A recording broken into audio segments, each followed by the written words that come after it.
and I share delicious food from scratch over here as well as my blog howha.com. Today we're going to do some meal prep. It's part of my Sunday reset routine and it really helps me stay on top of everything and organized throughout the week. First up, we're going to boil some rice. You need 1 cup of brown rice, 2 cups of water and 1 teaspoon of salt. Bring it to a boil for about 30 minutes, then switch off the element and let it sit for another 10. Fluff it up with a fork and let it cool before you store it in an airtight container. While the rice is boiling behind me, I'm going to prepare our staple sandwich bread for the week. It's a wholemeal spelt bread made with leftover whey from yogurt making. I'm going to use my trusty old bread maker to make this bread to speed up the time. First up, I'm going to mill the grains, but you can use wholemeal wheat or spelt flour for this recipe. You don't need to mill your own flour. I've heated up the liquid whey slightly and added 1.5 teaspoons of active dry yeast and 1 teaspoon of honey. Now I'm adding 500 grams of spelt berries to my Harvest grain mill. For this recipe you need about 4 cups of wholemeal flour.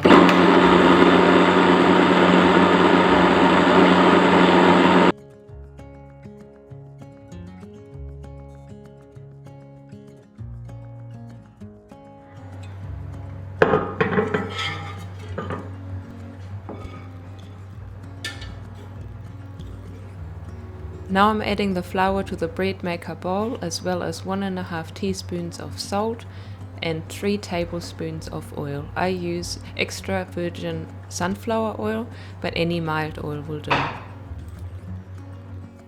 Now add the activated yeast mixture into the bowl and transfer the bowl to the bread maker.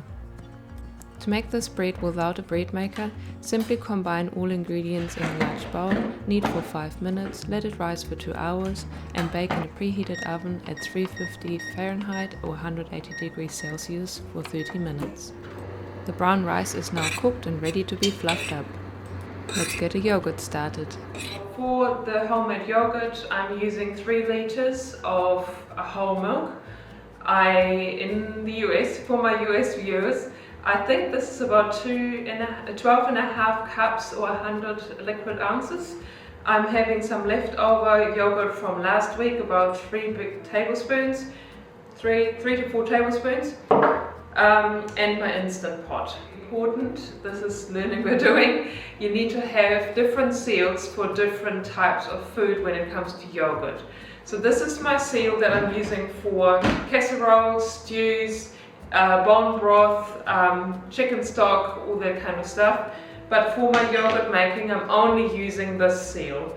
The seal does absorb some smell especially from the bone broth making, and you don't want that in your yogurt. So I have got a yogurt making seal which is blue, not to be used for anything else. I'm adding 1 cup of water and pressure cook it for 5 minutes to sterilize the Instant Pot. So now that I have sterilized the Instant Pot, I'm going to put in the milk.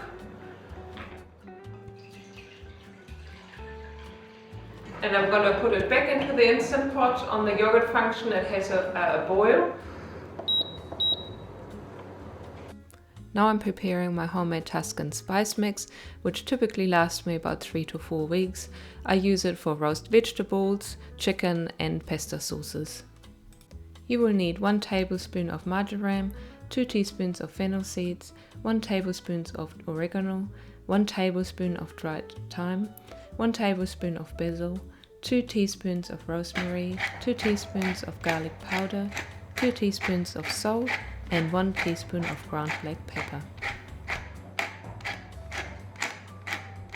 Stir to fully combine and store it in an airtight container in a cool and dark place for 3 to 6 months.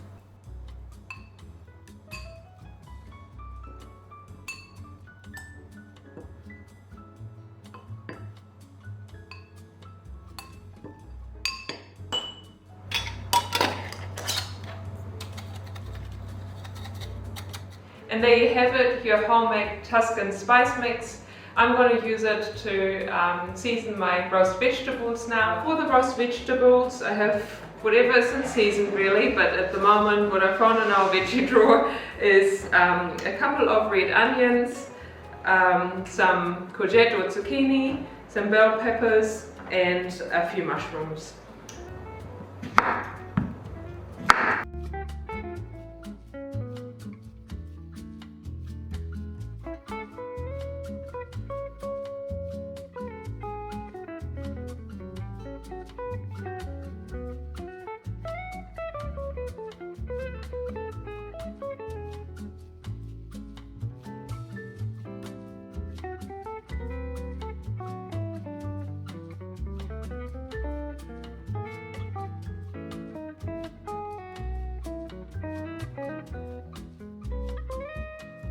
I add a generous drizzle of extra virgin olive oil and about 1 tablespoon of my homemade Tuscan Spice mix to the vegetables. I'm cooking them in the preheated oven at 350 Fahrenheit or 180 degrees Celsius for about 25 to 30 minutes. 5 down, 2 to go. We're doing good. So now we are on to the protein, and I like to prepare some chicken for chicken sandwiches, chicken wraps, just chicken bowls, like kind of a Buddha bowl style dinner. It's very easy to put together. And today I'm going to cook it in my trusted Dutch oven. I heat about 2 tablespoons of olive oil in my Dutch oven and season about 2 pounds of boneless, skinless chicken thighs with salt and pepper.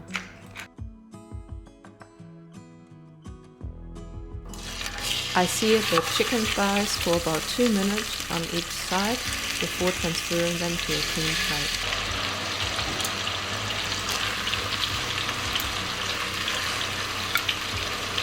I now add 2 minced garlic cloves and cook them for about 1 minute until fragrance.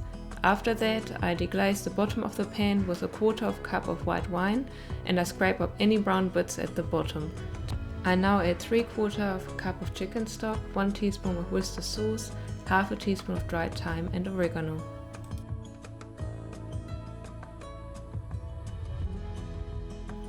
Add the lid and cook it in the oven for about 30 minutes.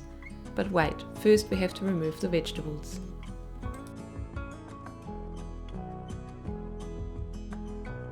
So now we are on to making the muffins for the lunch boxes.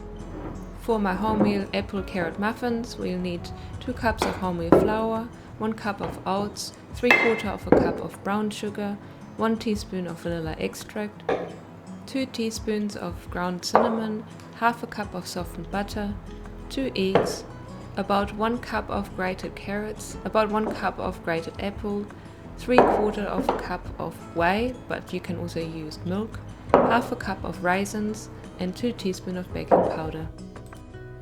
Cream the butter and sugar before adding the eggs as well as the vanilla extract.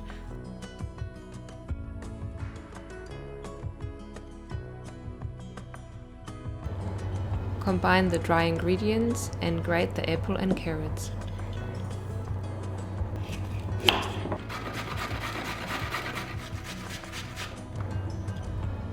Now combine the wet and dry ingredients and mix everything until just combined.